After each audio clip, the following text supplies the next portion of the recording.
Friends, welcome to traditional food kitchen. இன்றைக்கி நம்ம கிச்சனில் நல்ல சுவையான ஆரோக்கியமான பீட்ரூட் பொரியல் தான் செய்ய போகிறோம். நான் பீட்ரூட்டில் எடுத்து தோல்லாம் நீக்கிட்டு நல்லா கழுவிட்டு இந்த மாதிரி சின்ன சின்னதாக கட் பண்ணி வச்சுருக்கேன். இப்போ வாங்க எப்படி செய்யலான்னு பார்க்கலாம். இப்போ ஒரு பாத்திரம் வச்சுருக்கேன். 1.5 டீஸ்பூன் அளவுக்கு எண்ணெய் சேர்த்துக்கலாம். எண்ணெய் சூடாகட்டும்.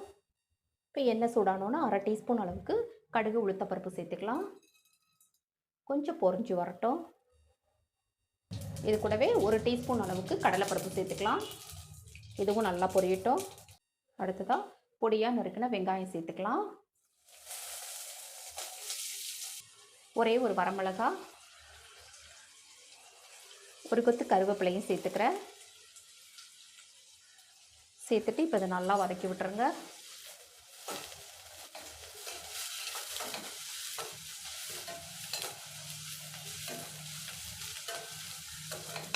வெங்காயம் ஓரளவுக்கு வதங்கினாலே போதும். இப்போ கட் பண்ணி வச்சுருக்க பீட்ரூட்டை சேர்த்துக்கலாம்.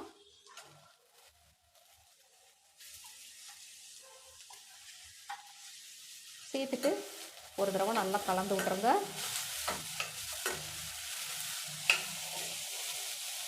இப்போ இது கூட 1/2 டீஸ்பூன் அளவுக்கு நான் மிளகாய் தூள் சேர்த்துக்கிறேன்.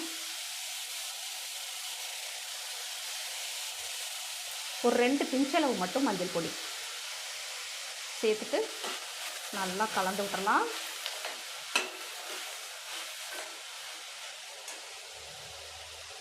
இப்போ இதை வேகிற அளவுக்கு மட்டும் தண்ணி,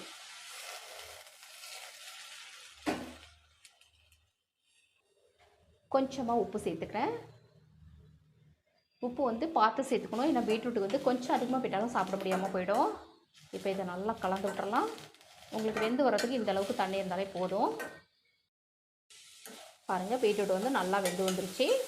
பாருங்கள், தண்ணி எல்லாமே நல்லா வற்றி வந்துருச்சு. பீட்ரூட்டுக்கெல்லாம் வந்து நம்ம கொஞ்சமாக தான் தண்ணி சேர்க்கணும்.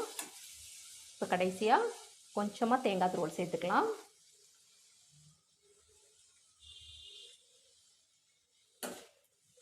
இதை நல்லா கலந்து விட்டுறலாம்.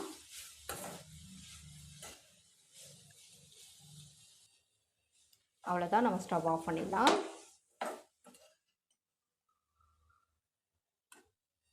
பாருங்கள், நல்லா சுவையான ஆரோக்கியமான பீட்ரூட் பொரியல் ரெடி ஆகிடுச்சுங்க. இந்த மாதிரி ஈஸியாக செஞ்சு பாருங்கள். ரொம்ப டேஸ்டியாகவும் இருக்கும், நல்லா ஹெல்த்தியாகவும் இருக்கும். நான் செய்கிற இந்த வீடியோ உங்களுக்கு பிடிச்சதுன்னா மறக்காமல் உங்கள் ஃப்ரெண்ட்ஸ், ரிலேட்டிவ்ஸ் எல்லாருக்கும் ரொம்ப ரொம்ப ஷேர் பண்ணுங்கள், லைக் பண்ணுங்கள். நம்ம சேனலை மறக்காமல் சப்ஸ்கிரைப் பண்ணி சப்போர்ட் பண்ணுங்கள் ஃப்ரெண்ட்ஸ். தேங்க்யூ.